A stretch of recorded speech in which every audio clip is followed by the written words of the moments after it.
তবে আমরা পৃথিবীতে ধর্মের নামে মানুষকে যুদ্ধ করতে দেখি। কিভাবে এটা সমাধান করব? খুবই ভালো একটা প্রশ্ন। আর এই প্রশ্নের আংশিক উত্তর আমি আগে দিয়েছি।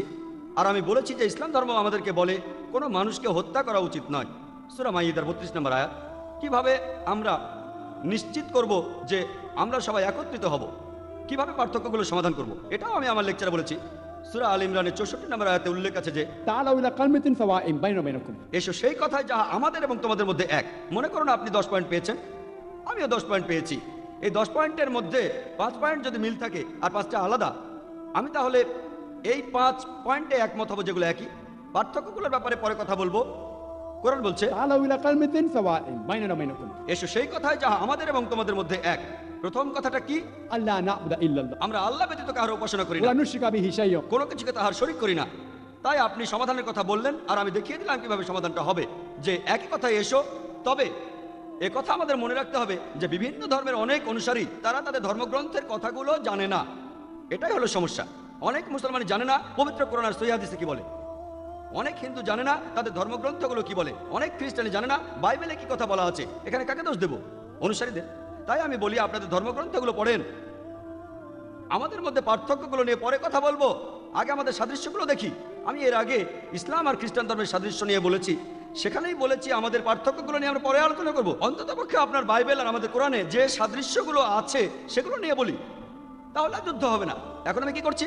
আমার লেকচারে আমি কোনো ধর্মের সমালোচনা করেছি? আমি বাধ্য হয়ে কিছু ধর্মের সমালোচনা করেছি যখন কেউ কেউ এমন প্রশ্ন করেছেন যে আমাকে সত্যি কথাটা বলতে হয়েছে। এছাড়া আমার লেকচারে আমার ভিডিও ক্যাসেট দেখেন, আমি কোনো ধর্মের সমালোচনা করিনি, কোনো বিষয়ে না। আমি শুধু সাদৃশ্যগুলো দেখিয়েছি, আমি শুধু পার্থক্যগুলো নিয়ে। আমি ইসলাম আর হিন্দু ধর্মের পার্থক্যগুলো নিয়ে বলতে পারি, ইসলাম আর খ্রিস্টান ধর্মের পার্থক্য। আমি বিভিন্ন ধর্মের একজন ছাত্র, আমি বিভিন্ন ধর্মগ্রন্থ থেকে আলহামদুলিল্লাহ অনেক উদ্ধৃতি দিতে পারি। বিভিন্ন ধর্মের পার্থক্য সেটা প্রয়োজন হবে যখন তখন বলবো। যদি কেউ এই অনুষ্ঠানে গোলমাল করে আমাদের সেদিকে খেয়াল রাখতে হবে। এছাড়াও আমার লেকচারে আমি কোনো ধর্মের সমালোচনা করিনি। তাই আমি আপনাদের বলি আপনাদের ধর্মগ্রন্থগুলো পড়েন, তাহলে আপনার ধর্ম আর সর্বজনীন ভ্রাতৃত্বের কাছাকাছি আসবেন। ধর্মগ্রন্থ পড়ে আগে এক সৃষ্টিকর্তাকে মানেন। পার্থক্য নিয়ে পরে কথা বলবো, পার্থক্য নিয়ে আলোচনা পরে হবে। ইহুদি ধর্ম এই কথা বলে, খ্রিস্টান ধর্ম বলে, হিন্দু ধর্ম বলে, ইসলাম ধর্ম বলে, শিখ ধর্ম বলে, পার্সি ধর্ম বলে এক ঈশ্বরে বিশ্বাস করো আর তাকেই উপাসনা করো। কেন অনেক দেবতার পূজা? আগে এই ব্যাপারটা দেখেন, তারপর অন্য ব্যাপারগুলো দেখেন। যদি আমরা আমাদের এই সাদৃশ্যগুলো দেখি, এমনকি যদি 10টার মধ্যে 3টা তো মিল খুঁজে পাই, অন্ততপক্ষে সেই সাদৃশ্যকে আমরা মেনে নেওয়ার চেষ্টা করি। অন্য ব্যাপারে একমত হই বা না হই সেটা নিয়ে পরে কথা বলবো। তাহলে আমরা যদি আগে সাদৃশ্যগুলো দেখি, আমাদের মিলগুলো দেখি, বিশ্বাস করেন বেশিরভাগ সমস্যাই আর থাকবে না। বিশ্বাস করেন। আর আমি সেই কাজ করছি। আমি পৃথিবীর বিভিন্ন দেশে যাই আর সেখানে অনেক অমুসলিমের সাথে দেখা হয়, আর তাদের অনেকেই তাদের ধর্ম সম্পর্কে খুব বেশি সচেতন নয়, আমাদের ধর্ম সম্পর্কেও না। অনেকেই আমাকে প্রশ্ন করে, তারাও ধর্মগ্রন্থ সম্পর্কে তেমন কিছু জানে না। যারা প্রশ্ন করে আসলে তাদের শিক্ষিত করে তুলি, তাদের আমি শিখিয়ে দেই কোরআনের কথা, বেদের কথা, বাইবেলের কথা। আর আমি উদ্ধৃতি দেওয়ার সময় রেফারেন্সটা দেই যাতে লোকে বলতে না পারে যে আমি যা খুশি তাই বলছি। আর সব ধর্মগ্রন্থের উদ্ধৃতি আপনারা পাবেন ইসলামিক রিসার্চ ফাউন্ডেশনে। আমাদের লাইব্রেরিতে বেদের অনেকগুলো অনুবাদ করা বই আছে। আমাদের কাছে অনেক প্রকার বাইবেল আছে। আমাদের কাছে প্রায় 30টা বাইবেলের সংস্করণ আছে আলহামদুলিল্লাহ। আপনি যে গোত্রেরই হন না কেন, প্রোটেস্ট্যান্ট, ক্যাথলিক বা অন্য কিছু, আমি ধর্মগ্রন্থ থেকে উদ্ধৃতি দিই। তাই আপনি যদি বলেন ভাই জাকির ভুল বলছে, আপনাকে মানতে হবে ধর্মগ্রন্থই ভুল বলছে। এগুলো উদ্ধৃতি। আর আমার লেকচারে উদ্ধৃতি বেশি থাকে, বিভিন্ন ধর্মগ্রন্থ থেকে উদ্ধৃতি। যদি ধর্মগ্রন্থগুলো না মানেন সেটা আপনার ব্যাপার, যদি একমত না হন সেটা সম্পূর্ণ আপনার ব্যাপার। তবে কোরআন বলছে ধর্মে আংশিক বলে কিছু নেই, সত্য কথাগুলো মিথ্যার চেয়ে আলাদা। আমি হিন্দু ধর্মের সত্য কথাগুলো বলেছি, যদি আপনি মানতে চান তাহলে মেনে নেন, না মানলে কোনো দরকার নেই। একবার একটা সিম্পোজিয়াম হয়েছিল ইসলাম ধর্ম, হিন্দু ধর্ম আর খ্রিস্টান ধর্মে ঈশ্বরের ধারণার উপর। লোকে এটাকে বিতর্ক বলবে। একজন হিন্দু পণ্ডিত কেরালা আর কালিকটের, একজন খ্রিস্টান ফাদার কালিকটের, আর আমি সেখানে বলেছিলাম ইসলাম ধর্ম নিয়ে। প্রায় 4.5 ঘন্টার একটা বিতর্ক কিনতে পাওয়া যায়। পণ্ডিত একজন হিন্দু ধর্মের, খ্রিস্টান ধর্মের, আর আমি শুধু ছাত্র। আমার মতামত সেখানে বলেছি, আর শ্রোতারা সেটা বিচার করবেন। আমি সাদৃশ্য নিয়ে কথা বলেছি, তাদের ধর্মগ্রন্থের উদ্ধৃতি, এই অধ্যায় অনুচ্ছেদ, এই অধ্যায় অনুচ্ছেদ। পৃথিবীর সব মানুষকে যদি একত্রিত করতে চান তাহলে সাদৃশ্যগুলো দেখেন, পার্থক্য নিয়ে পরে আলোচনা করা যাবে। আশা করি উত্তরটা পেয়েছেন। তাআলাউ ইলা কালিমাতিন সাওয়াইন বাইনানা বাইনাকুম। এসো সেই কথায়। জাকির ভাই, আমার প্রশ্নটা খুব সাধারণ। আপনার নামটা প্লিজ? প্রফেসর দেওরে। আমি কোনো ধর্ম নিয়ে পড়াশোনা করিনি, আর কোনো ধর্মে বিশ্বাসও করি না।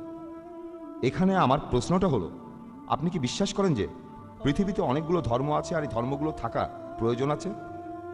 কারণ আপনার লেকচারে আপনি নিজেই বলেছেন যে আল্লাহ সর্বশক্তিমান স্রষ্টা, পৃথিবীর সব মানুষকে তৈরি করেছেন পুরুষ এবং নারী হিসাবে। এবং তিনিই তাদের বিভক্ত করেছেন, ভাগ করেছেন বিভিন্ন ধর্মে, বিভিন্ন এলাকা ইত্যাদি ইত্যাদি, যাতে করে তারা নিজেদের মধ্যে যুদ্ধ না করে, বরং একে অন্যকে যাতে বুঝতে পারে। এখন আপনি কি আমাকে বুঝিয়ে বলবেন ক্রুসেডের উদ্দেশ্য কি ছিল? আর এটাও কি আমাকে বুঝিয়ে বলবেন আপনি নিজেই যেটা বললেন যে হিন্দুইজম আর ইসলাম ধর্ম এই দুইটার মধ্যে পার্থক্যটা? আপনি আপনার লেকচারেই বললেন যে একটা হলো হিন্দুইজম আর অন্যটা হলো ইসলাম ধর্ম। আপনি কখনোই বলেননি যে হিন্দুইজম একটা ধর্ম। আপনার লেকচারে আপনি নিজেই বললেন হিন্দুইজম আর ইসলাম ধর্মের পার্থক্য সেটা হলো হিন্দুরা বিশ্বাস করে যে সব কিছুই স্রষ্টা, আর মুসলমানরা বিশ্বাস করে সব কিছুই হলো স্রষ্টা। যদি সব কিছুই স্রষ্টার হয়ে থাকে তাহলে এত খুনোখুনি হচ্ছে কেন? হোক সেটা ইন্ডিয়ায় অথবা পৃথিবীর অন্য যে কোনো জায়গায়, এমনকি মুসলমান দেশগুলোতে এসব হচ্ছে। অনেক ধন্যবাদ। ভাই খুব সুন্দর প্রশ্ন করেছেন। আর আপনি বললেন যে আমি আমার লেকচারে বলেছি যে সর্বশক্তিমান ঈশ্বর সব মানুষকে বানিয়েছেন মাত্র একটি যুগল থেকে, পুরুষ এবং নারী, তারপর তিনি তাদেরকে বিভক্ত করেছেন বিভিন্ন ধর্মে। ভাই আমি এই কথাটা কখনোই বলিনি যে সর্বশক্তিমান ঈশ্বর মানুষকে বিভক্ত করেছেন বিভিন্ন ধর্মে। রেকর্ড করে রাখতে পারেন, আমি কখনোই বলিনি যে বিভিন্ন ধর্মে, আমি বলেছি বিভিন্ন জাতি আর উপজাতিতে। অনেক জাতি, অনেক রং, বিভিন্ন ধর্মে না। আল্লাহ বলেছেন ধর্ম একটাই। সর্বশক্তিমান ঈশ্বর মানুষকে কখনোই বিভিন্ন ধর্মে ভাগ করেননি। ধর্ম কেবলমাত্র একটাই, তিনি ভাগ করেছেন বিভিন্ন জাতি, রং আর বিভিন্ন ভাষায়, যাতে আপনারা একে অন্যের সাথে পরিচিত হতে পারেন। আর আপনারাও বুঝতে পারলেন যে অমুক লোকটা এসেছে অমুক জাতি থেকে, মানে অমুক অঞ্চল থেকে। ধর্ম না অঞ্চল, এটা ধর্ম না। তাই আপনি যে ধর্মের কথা বলছেন সেটা ঠিক না, বাকি সব ঠিক আছে। বিভিন্ন ভাষা, বিভিন্ন রং, বিভিন্ন জাতি, আমি একমত, যাতে তারা অন্যের সাথে পরিচিত হতে পারে, একে অন্যের সাথে যুদ্ধ করার জন্য নয়। আপনি বললেন যে আমি নাকি কখনো হিন্দুইজমকে ধর্ম বলিনি, আপনি এটাও ঠিক বললেন না। আমি বলেছি ধর্ম হলো সর্বশক্তিমান ঈশ্বরে বিশ্বাস করা। অক্সফোর্ড ডিকশনারি বলছে এই হিন্দুইজমকে বুঝতে হলে, হিন্দু ধর্মটাকে বুঝতে হলে আপনাকে এই ধর্মের ঈশ্বরের ধারণাকে বুঝতে হবে। আপনি যদি ইহুদি ধর্মকে বুঝতে চান তাহলে আপনাকে ইহুদি ধর্মের ঈশ্বরের ধারণাকে বুঝতে হবে। আপনি যদি খ্রিস্টান ধর্মকে বুঝতে চান তাহলে খ্রিস্টান ধর্মের ঈশ্বরের ধারণাকে বুঝতে হবে। যদি আপনি ইসলাম ধর্মকে জানতে চান তাহলে ইসলাম ধর্মের ঈশ্বরের ধারণাকে বুঝতে হবে। আমি সেটাই বলেছি। এই সমস্ত বিভেদগুলো কে তৈরি করেছেন? ঈশ্বর করেননি। আল্লাহ পরিষ্কারভাবে সূরা আনামের 159 নম্বর আয়াতে উল্লেখ করেছেন যে যারা দিন সম্পর্কে নানা মতের সৃষ্টি করিয়াছে তাহাদের কোনো দায়িত্ব তোমার নয়। ধর্মকে আপনি ভাগ করতে পারেন না। যারা ধর্মকে ভাগ করে তারা ভুল করছে। আপনি বললেন যে কেন মানুষ একে অন্যকে হত্যা করে, এটা আপনি তাদের জিজ্ঞেস করুন। যেমন ধরুন একজন শিক্ষক ছাত্রদের বলল নকল করো না, ছাত্ররা নকল করে, এখানে কে দোষী? শিক্ষক না ছাত্র? ছাত্র দোষী। এখানে আল্লাহ মানুষ জাতির প্রত্যেককে একটা স্বাধীন ইচ্ছা শক্তি দিয়েছেন যে তোমরা যা খুশি করতে পারো, আমি শুধু গাইডেন্সটা দেবো। সর্বশেষ আর চূড়ান্ত গাইডেন্স, সর্বশেষ আর চূড়ান্ত আসমানি কিতাব হলো পবিত্র কোরআন। এখানে সব নির্দেশগুলো দেওয়া আছে। আর আল্লাহ বলেছেন, আমি আমার লেকচারে বলেছি যে সূরা মাইদার 32 নম্বর আয়াতে উল্লেখ আছে, যদি কেউ কোনো মানুষকে হত্যা করে, হোক সে মুসলিম বা অমুসলিম, হোক সে হিন্দু, ইহুদি, খ্রিস্টান, শিখ, যে কেউ, যদি সেটা হত্যাকাণ্ডের অপরাধে না হয়, যদি দুনিয়া ধ্বংসাত্মক কাজের জন্য না হয়, তাহলে সে যেন পুরো মানব জাতিটাকে হত্যা করলো। যদি কেউ কোনো মানুষকে বাঁচায় তাহলে সে যেন পুরো মানব জাতিটাকেই বাঁচালো। তাই সর্বশক্তিমান ঈশ্বর মানুষের এই একে অন্যের সাথে খুনোখুনি পছন্দ করেন না। কিন্তু মানুষ যদি তার কথা না শোনে, কাকে দোষ দেবেন? দোষ মানুষের। এই পৃথিবীতে আল্লাহ বলেছেন সূরা মুলকের 2 নম্বর আয়াতে আছে যে এই পৃথিবীতে আল্লাহ সৃষ্টি করিয়াছেন মৃত্যু এবং জীবন তোমাদিগকে পরীক্ষা করিবার জন্য। আল্লাহ মৃত্যু আর জীবন তৈরি করেছেন আমাদের সবাইকে পরীক্ষা করার জন্য। আল্লাহ এখানে ইন্টারফেয়ার করেন না, তিনি চাইলে করতে পারতেন। কোরআন বলছে যদি আল্লাহ চাইতেন তিনি সবাইকে বিশ্বাসী বানিয়ে পৃথিবীতে পাঠাতেন, তাহলে এই পরীক্ষাটা থাকতো না। যদি শিক্ষক চান পাশ করুক আর না করুক, তিনি সবাইকে পাশ করিয়ে দিতে পারেন। শিক্ষক পারেন, তবে সেটা হবে একচোখা। আর ছাত্রের স্বাধীন ইচ্ছাটা কি হবে? ছাত্ররা সবাই পরীক্ষা দিচ্ছে, সেখানে একজন ঠিকভাবে উত্তর দিতে পারলো না, তারপরও সে পাশ করলো, তখন যে পড়াশোনা করছে সে প্রতিবাদ করবে যে আমি এই পরীক্ষার জন্য এত খাটাখাটি করলাম আর এই ছাত্র নকল করছে, চুরি করছে, ভুল উত্তর দিয়েও সে পাশ করছে। তাহলে পরের ব্যাচ যদি তারা বুঝতে পারে যে শিক্ষক সবাইকে পাশ করান, সে ঠিক উত্তর দিক আর ভুল উত্তর দিক, তখন সবাই পড়াশোনা ছেড়ে দেবে। এভাবে আপনি একটা মেডিকেল ডিগ্রিও পেতে পারেন, কিন্তু এই ডাক্তার যখন মেডিকেল পাশ করবে, পাশ করে বের হবে, তখন সে মানুষ সারাতে পারবে না, মানুষ মারতে পারবে। আর সেজন্য আল্লাহ সুবহানাহু ওয়া তাআলা পবিত্র কোরআনের মাধ্যমে মানুষ জাতিকে নির্দেশ দিয়েছেন হত্যা করো না, অন্যের ক্ষতি করো না, মানুষকে ভালোবাসো। আমার লেকচারে সব বলেছি। কিন্তু মানুষ যদি না করে, তার মানে তারা কোরআন মেনে চলছে না। ধরুন যে কোনো মানুষ, ধরুন সে যে কেউ হোক, সে আমেরিকান বা পাকিস্তানি হোক, সে পৃথিবীর যে কোনো জাতির মানুষ, মানুষ হয়তো বলতে পারে, ধরুন যদি আপনার নাম হয়ে থাকে কোনো মুসলমান নাম, আব্দুল্লাহ বা জাকির বা মোহাম্মদ, নাম দিয়ে বেহেশতে যেতে পারবেন না। নাম দিয়ে নিজেকে মুসলমান বলছেন, নাম আপনাকে মুসলিম বানায় না। মুসলিম কোনো লেভেল না যে আমি বললাম মুসলিম আর মুসলিম হয়ে গেলাম। মুসলিম অর্থ নিজের ইচ্ছাকে সমর্পণ করা আল্লাহ সুবহানাহু ওয়া তাআলার কাছে। যদি কারো নাম হয়ে থাকে জাকির, আব্দুল্লাহ, মোহাম্মদ, শাকির, এটা কিছু না। যদি তারা নিজের ইচ্ছাকে সমর্পণ করে আল্লাহর কাছে, তাহলে তারা মুসলিম। শুধু মুসলিম বলে ডাকলেই হবে না। পবিত্র কোরআন বলছে কিছু মানুষ শুধু মুখের কথায় মুসলিম। তাই যারা খুনোখুনি করছে তারা কোরআনের নির্দেশ মেনে চলছে না। যদি তারা কোরআনের নির্দেশ মেনে চলতো, পুরো পৃথিবীতে শান্তি বজায় থাকতো। আশা করি উত্তরটা পেয়েছেন। তাহলে জাকির ভাই, যদি একজন হিন্দু কোরআনের নীতিগুলো ঠিকমতো মেনে চলে, যে নীতিগুলোর সাথে হিন্দু ধর্মগ্রন্থের নীতিগুলোর বেশ মিল রয়েছে, তাহলে একজন হিন্দু নিজেকে কি মুসলমান বলতে পারে? অথবা অন্যদিকে একজন মুসলিম নিজেকে কি হিন্দু বলে দাবি করতে পারে? কারণ আজকে আপনার লেকচারের বিষয়টাই হলো সার্বজনীন ভ্রাতৃত্ব। ডক্টর বিয়াস যখন আপনাকে প্রশ্ন করেছিলেন, আমি কিন্তু সেটা ঠিকই বুঝেছিলাম। খুবই সুন্দর প্রশ্ন। আপনারা যদি পরিষ্কারভাবে প্রশ্ন করেন আমি উত্তর দিতে পারি আলহামদুলিল্লাহ। ভাই খুব সুন্দর প্রশ্ন করেছেন। যদি কোনো হিন্দু ইসলাম কোরআন হিন্দু ধর্মের মূলনীতি মেনে চলে তাকে মুসলিম বলা যাবে কিনা, আর একজন মুসলিমকে হিন্দু বলা যাবে কিনা? খুবই সুন্দর প্রশ্ন। আসুন আমরা দেখি মুসলিম আর হিন্দু বলতে কি বোঝায়। আমি আগেও বলেছি যে মুসলিম হলো সেই লোক যে নিজের ইচ্ছাকে সমর্পণ করে আল্লাহ সুবহানাহু ওয়া তাআলার কাছে, ঈশ্বরের কাছে। হিন্দু শব্দটার সংজ্ঞা কি আপনারা কি জানেন? হিন্দু শব্দটার ভৌগোলিক বিশেষত্ব আছে। যে লোক ইন্ডিয়ায় বাস করে, যে লোক সিন্ধু নদীর অববাহিকায় এই সভ্যতায় বাস করে, সে একজন হিন্দু। আর এভাবে আমিও একজন হিন্দু। আপনারা কি জানেন? হিন্দু শব্দটার একটা ভৌগোলিক বিশেষত্ব আছে। যে কাউকে জিজ্ঞেস করতে পারেন। স্বামী বিবেকানন্দের মতে হিন্দু শব্দটা সঠিক নয়। ভৌগোলিকভাবে আমি একজন ইন্ডিয়ান, ভৌগোলিকভাবে আমি একজন হিন্দু। কিন্তু স্বামী বিবেকানন্দ বলেছেন যে হিন্দুদের আসলে বলা উচিত বেদান্তবাদী, তাদেরকে হিন্দু বলা উচিত না, বেদান্তবাদী। তাই যদি জিজ্ঞেস করেন ভৌগোলিকভাবে আমি হিন্দু কিনা, হ্যাঁ ভৌগোলিকভাবে আমি হিন্দু, আমি একজন হিন্দু। তবে যদি জিজ্ঞেস করেন আমি বেদান্তবাদী কিনা, বেদ মানি কিনা, আমি বলবো বেদের যে কথাগুলো পবিত্র কোরআনের কথার সাথে মিলে যায় সেগুলো কথা মেনে চলার প্রতি আমার কোনো আপত্তি নেই। তাহলে জাকির ভাই, যদি একজন হিন্দু কোরআনের নীতিগুলো ঠিকমতো মেনে চলে, যে নীতিগুলোর সাথে হিন্দু ধর্মগ্রন্থের নীতিগুলোর বেশ মিল রয়েছে, তাহলে একজন হিন্দু নিজেকে কি মুসলমান বলতে পারে? অথবা অন্যদিকে একজন মুসলিম নিজেকে কি হিন্দু বলে দাবি করতে পারে? কারণ আজকে আপনার লেকচারের বিষয়টাই হলো সার্বজনীন ভ্রাতৃত্ব। ডক্টর বিয়াস যখন আপনাকে প্রশ্ন করেছিলেন, আমি কিন্তু সেটা ঠিকই বুঝেছিলাম। খুবই সুন্দর প্রশ্ন। আপনারা যদি পরিষ্কারভাবে প্রশ্ন করেন আমি উত্তর দিতে পারি আলহামদুলিল্লাহ। ভাই খুব সুন্দর প্রশ্ন করেছেন। যদি কোনো হিন্দু ইসলাম কোরআন হিন্দু ধর্মের মূলনীতি মেনে চলে তাকে মুসলিম বলা যাবে কিনা, আর একজন মুসলিমকে হিন্দু বলা যাবে কিনা? খুবই সুন্দর প্রশ্ন। আসুন আমরা দেখি মুসলিম আর হিন্দু বলতে কি বোঝায়। আমি আগেও বলেছি যে মুসলিম হলো সেই লোক যে নিজের ইচ্ছাকে সমর্পণ করে আল্লাহ সুবহানাহু ওয়া তাআলার কাছে, ঈশ্বরের কাছে। হিন্দু শব্দটার সংজ্ঞা কি আপনারা কি জানেন? হিন্দু শব্দটার ভৌগোলিক বিশেষত্ব আছে। যে লোক ইন্ডিয়ায় বাস করে, যে লোক সিন্ধু নদীর অববাহিকায় এই সভ্যতায় বাস করে, সে একজন হিন্দু। আর এভাবে আমিও একজন হিন্দু। আপনারা কি জানেন? হিন্দু শব্দটার একটা ভৌগোলিক বিশেষত্ব আছে। যে কাউকে জিজ্ঞেস করতে পারেন। স্বামী বিবেকানন্দের মতে হিন্দু শব্দটা সঠিক নয়। ভৌগোলিকভাবে আমি একজন ইন্ডিয়ান, ভৌগোলিকভাবে আমি একজন হিন্দু। কিন্তু স্বামী বিবেকানন্দ বলেছেন যে হিন্দুদের আসলে বলা উচিত বেদান্তবাদী, তাদেরকে হিন্দু বলা উচিত না, বেদান্তবাদী। তাই যদি জিজ্ঞেস করেন ভৌগোলিকভাবে আমি হিন্দু কিনা, হ্যাঁ ভৌগোলিকভাবে আমি হিন্দু, আমি একজন হিন্দু। তবে যদি জিজ্ঞেস করেন আমি বেদান্তবাদী কিনা, বেদ মানি কিনা, আমি বলবো বেদের যে কথাগুলো পবিত্র কোরআনের কথার সাথে মিলে যায় সেগুলো কথা মেনে চলার প্রতি আমার কোনো আপত্তি নেই। যেমন ধরুন সৃষ্টিকর্তা মাত্র একজন। কিন্তু যদি বলেন আমি বিশ্বাস করি কিনা সৃষ্টিকর্তা ব্রাহ্মণদের মাথা থেকে সৃষ্টি করিয়েছেন, আর এমন গোত্র যেটা সবচেয়ে উপরের গোত্র, আর ক্ষত্রিয়দের তার বুক থেকে। আমি বেদ থেকে উদ্ধৃতি দিচ্ছি, যদি আপনি বেদ বিশ্বাস না করেন সেটা আপনার সমস্যা ভাই। তবে আমি বেদ থেকে উদ্ধৃতি দিচ্ছি। এখানে বেদের অনেক পণ্ডিত বসে আছেন, তাদের জিজ্ঞেস করে দেখতে পারেন। বেদ বলছে আমি না, বৈশ্যরা উরু থেকে এসেছে, আর আর শূদ্ররা এসেছে ঈশ্বরের পা থেকে। তো এই ধারণার সাথে আমি একেবারে একমত না। ঠিক তাই। তবে যদি জিজ্ঞেস করেন আমি বেদের দর্শনে বিশ্বাস করি কিনা, আমি বলবো না, হিন্দু ধর্মের এই দর্শনে আমি বিশ্বাস করি না। তাহলে আপনার কথায় যে ইন্ডিয়ায় থাকে সেই হিন্দু, হ্যাঁ আপনি তাই বললেন? আমরা ভৌগোলিকভাবে হিন্দু। খুব ভালো হ্যাঁ ভাই, আপনি ঠিকই আমরা বলেছেন। সবাই এখানে যে হিন্দু, লোক সবাই ইন্ডিয়ায় বাস করে, হিন্দু। সে একজন হিন্দু। একইভাবে যে লোক আমেরিকায় বাস করে সে একজন আমেরিকান হবেই, সে একজন আমেরিকান। খুব খুব ভালো, ভালো, খুব ভালো, আলহামদুলিল্লাহ। খুব ভালো। তাই যে লোক ইন্ডিয়াতে থাকে খুব ভালো। তাহলে আমরা এখানে যারা আছি সবাই হ্যাঁ। হিন্দু, আপনিও হিন্দু। ঠিক তাই। আমি আপনার সঙ্গে একমত। ভৌগোলিকভাবে ইন্ডিয়ায় যারা বসবাস করে তারা সবাই হিন্দু। আমি আপনাদের সঙ্গে একমত। ভৌগোলিক সংজ্ঞা অনুযায়ী যদি আপনি বলেন, যদি বলেন যে ইন্ডিয়ায় যারা বাস করে তারা হিন্দু, ঠিক কথা, সব পণ্ডিতই মানবেন ইন্ডিয়ায় যারা বাস করে তারা হিন্দু। ভৌগোলিকভাবে আমিও একজন হিন্দু, কিন্তু ইন্ডিয়ায় বসবাস করে আমি মুসলিম হতে পারি? হ্যাঁ অবশ্যই। তাই একজন লোক মুসলিম হিন্দু দুটোই হতে পারে। হ্যাঁ, সেই মুসলিম যদি ইন্ডিয়ায় বসবাস করে সে একজন হিন্দু হতে পারে। তবে যদি একজন হিন্দু আমেরিকায় বসবাস করে সে আসলে হিন্দু নয়। আপনারা জানেন সে একজন আমেরিকান।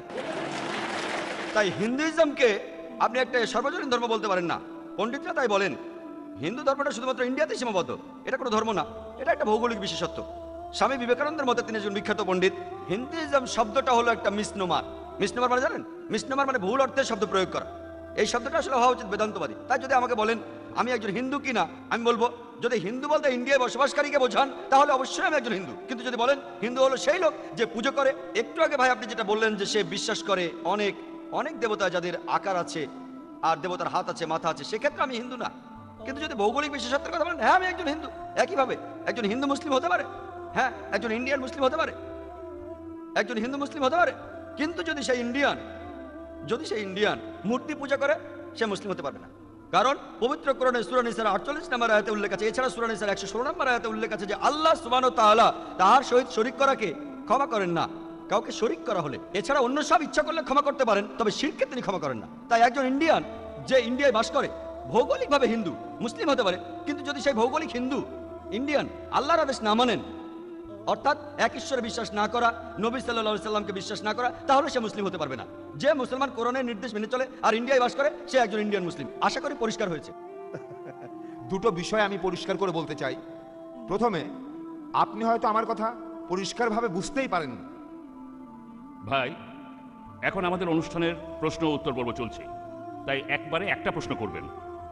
আপনি একবারই আপনার প্রশ্নটা করে ফেলেন, তারপর বক্তার উত্তরটা শোনেন। আমাদের এই প্রশ্নোত্তর পর্ব শেষ হলে তখন আপনি এই বিষয়টা নিয়ে আলোচনা করতে পারেন। অনুষ্ঠানের মাঝখানে সবাই হয়তো বিষয়টা নিয়ে আলোচনায় খুব একটা আগ্রহ পাবেন না। এখানে আমরা সবাই এই একটা প্রশ্নে আটকে গেছি, অন্য শ্রোতাদেরও প্রশ্ন করার সুযোগ দিতে হবে। হ্যাঁ, অ্যাডভোকেট হেগডে। এটা প্রশ্নোত্তর পর্ব বিতর্ক অনুষ্ঠান না। আপনারা যেটা করছেন সেটা একটা বিতর্ক অনুষ্ঠান হয়ে যাচ্ছে। এখানে আপনারা বিভিন্ন প্রশ্ন করবেন আর বক্তা সেগুলোর উত্তর দেবেন। আমার প্রশ্নের উত্তর পেয়েছি, কিন্তু সন্তুষ্ট হতে পারিনি। ঠিক আছে, আপনি এখন বসেন, অন্যকে প্রশ্ন করতে না, দিন। ঠিক আছে, আমার কোনো আপত্তি নেই। তবে আমার অন্য আরো একটা প্রশ্ন আছে। আমার কথা শুনেন ভাই, আরো একটা প্রশ্ন কথা আছে। শুনুন। আমার কাছে চিরকুটে একটা প্রশ্ন এসেছে। মিস্টার মেহতা জানতে চেয়েছেন কেন বেশিরভাগ মুসলমানই মৌলবাদী আর সন্ত্রাসী। এই প্রশ্নটা করেছেন ভাই মেহতা, কেন বেশিরভাগ মুসলমান মৌলবাদী আর সন্ত্রাসী। আমাকে প্রশ্ন করেছেন, আমি উত্তর দিচ্ছি। যদি পছন্দ হয় মেনে নেবেন, পছন্দ না হলে মানবেন না। পবিত্র কোরআনে সূরা বাকারার 256 নম্বর আয়াতে উল্লেখ আছে, লা ইকরাহা ফিদ্দিন। দিন সম্পর্কে জোরজবস্তি নেই, ভ্রান্ত হইতে সত্য সুস্পষ্ট হইয়াছে। আমি সত্যটা আপনাদের কাছে বলছি, পছন্দ হলে সেটা মানবেন, পছন্দ না হলে মানবেন না, কোনো সমস্যা নেই। দিন সম্পর্কে জোরজবস্তি নেই। লা ইকরাহা ফিদ্দিন। সূরা বাকারার 256 নম্বর আয়াতে উল্লেখ আছে। ভাই মেহতা প্রশ্ন করেছেন কেন বেশিরভাগ মুসলমানই মৌলবাদী, কেন তারা সন্ত্রাসী। মৌলবাদী শব্দটার অর্থ আসলে কি? মৌলবাদী হলো সেই লোক যে কোনো মূলনীতি মেনে চলেন। যেমন ধরুন, কোনো লোক ভালো গণিতজ্ঞ হতে চাইলে তাকে জানতে হবে, অনুসরণ করতে হবে আর মানতে হবে গণিতের মূল নীতিগুলো।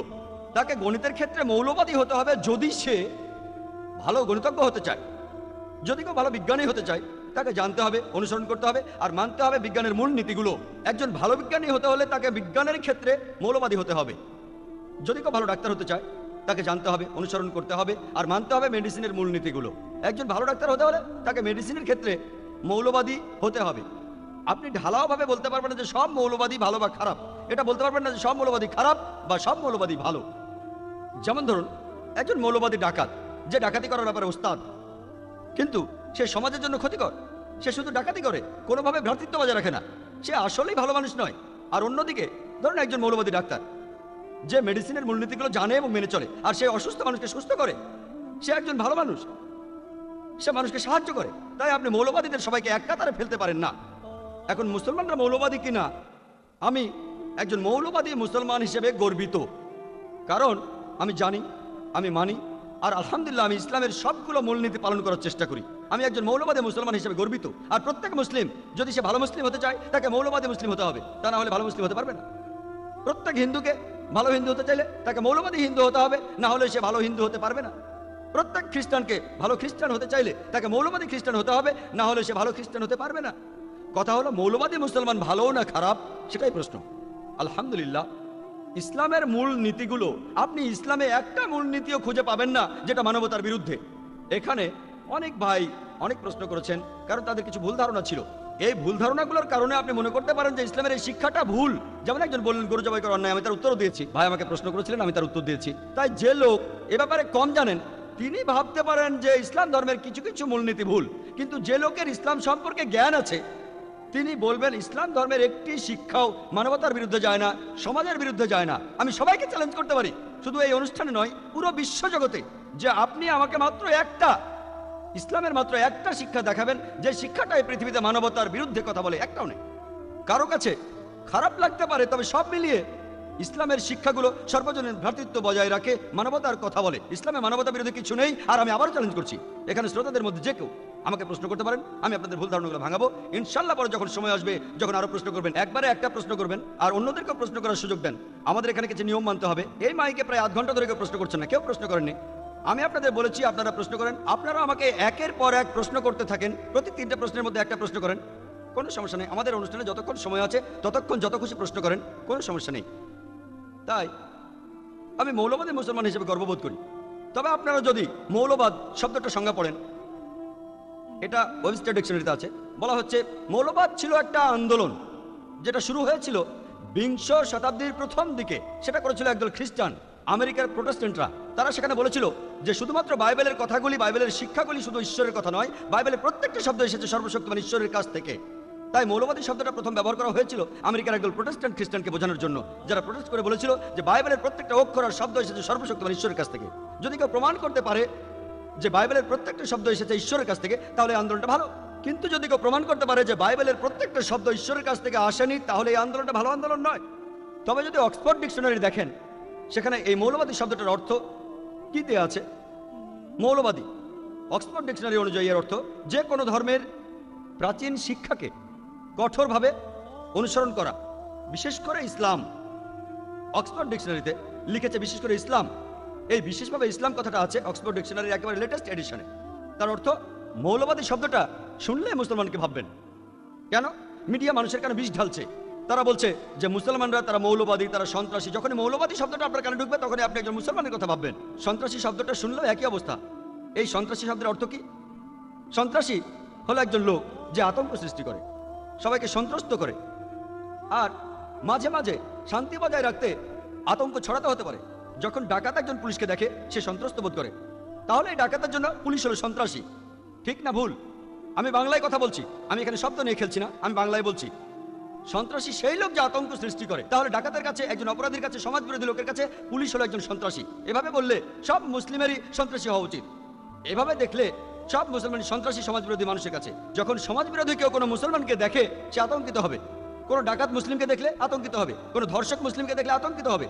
তবে আমি জানি যে সন্ত্রাস বলতে সাধারণত বোঝায় সাধারণ মানুষকে আতঙ্কিত করা, নিরীহ মানুষকে। এভাবে দেখলে কোনো মুসলিমেরই সন্ত্রাসী হওয়া উচিত নয়। সে কোনো নিরীহ মানুষকে আতঙ্কিত করবে না। কিন্তু যদি সমাজ বিরোধী কোনো লোকের কথা বলেন, যদি ডাকাতের কথা বলেন, যদি অপরাধীর কথা বলেন, পুলিশ যেভাবে অপরাধীর কাছে সন্ত্রাসী, একজন মুসলিমও সেভাবে অপরাধীর কাছে সন্ত্রাসী।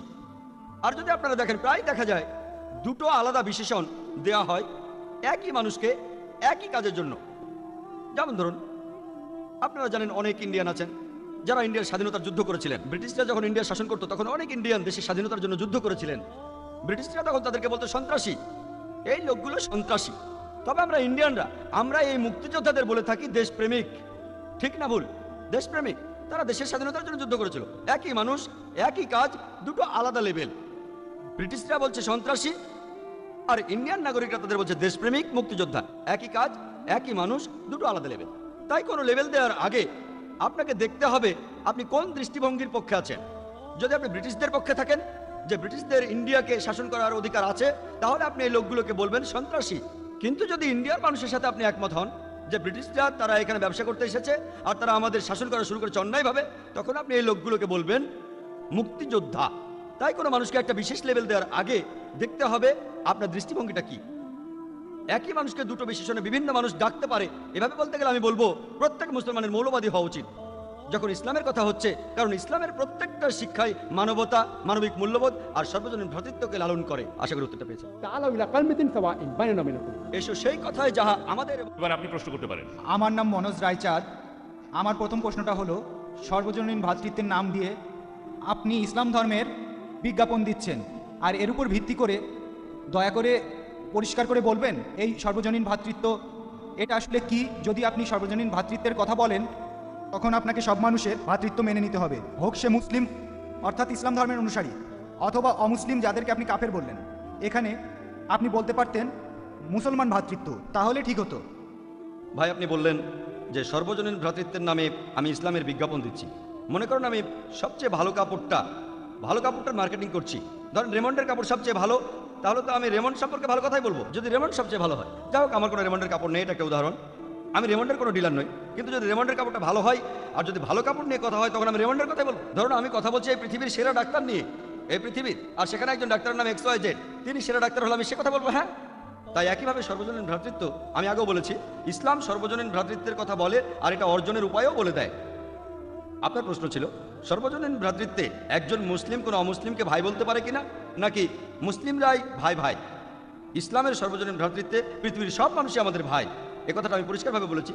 আমি শব্দ নিয়ে খেলা করছি না, পরিষ্কার বলেছি। তবে হতে পারে যে আপনি খেয়াল করেননি, পবিত্র কোরআনে সূরা হুজুরাতে 13 নম্বর আয়াতে উল্লেখ আছে যে يا أيها الناس إنا خلقناكم من ذكر وأنثى وجعلناكم شعوبا وقبائل لتعارفوا إن أكرمكم عند الله أتقاكم إن الله عليم خبير। অর্থাৎ হে মানুষ, আমি তোমাদেরকে সৃষ্টি করিয়াছি একজন পুরুষ ও একজন নারী হইতে, আর তোমাদেরকে বিভক্ত করিয়াছি বিভিন্ন জাতিগোত্রে, যাহাতে তোমরা অপরের সহিত পরিচিত হইতে পারো, এজন্য নয় যে অন্যকে ঘৃণা করিবে। আর তোমাদের মধ্যে আল্লাহর নিকট সেই ব্যক্তি মর্যাদা সম্পন্ন অধিক যে তোমাদের মধ্যে অধিক মুত্তাকি, যে অধিক ন্যায়পরায়ণ, যে অধিক ধার্মিক, যে আল্লাহকে মেনে চলে।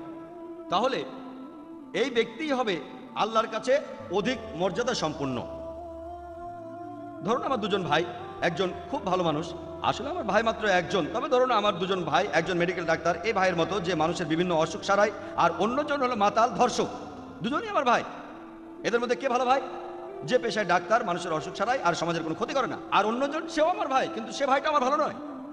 একইভাবে পৃথিবীর সব মানুষই আমার ভাই, কিন্তু সেই ভাইরা আমার কাছাকাছি, যাদের তাকওয়া আছে, যারা ন্যায়পরায়ণ, যারা ধার্মিক। মূল কথা হলো যারা ধার্মিক, যারা ন্যায়পরায়ণ, যারা আল্লাহকে মানে, তারা আমার কাছাকাছি। এটা খুবই পরিষ্কার, আমার লেকচারে বলেছি, আবারও বললাম, আশা করি উত্তরটা পেয়েছেন। আপনি এখানে বললেন হিন্দুইজম, ইসলাম আর খ্রিস্টান ধর্মের কথা।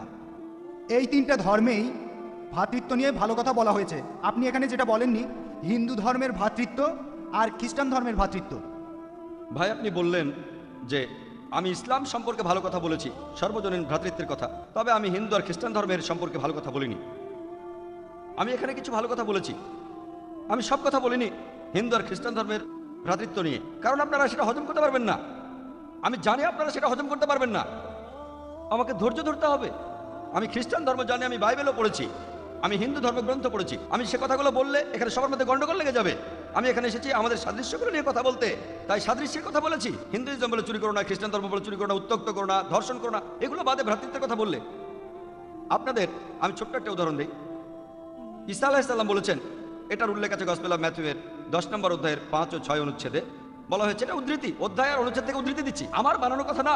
তিনি তার অনুসারীদের বলেছেন জেন্টাইলদের পথ অনুসরণ করো না, বরং তার বদলে ইসরায়েলের অধিবাসীদের পথ অনুসরণ করো। এই জেন্টাইল কারা? ইহুদি না, হিন্দু, খ্রিস্টান, আর আমরা হলাম জেন্টাইল।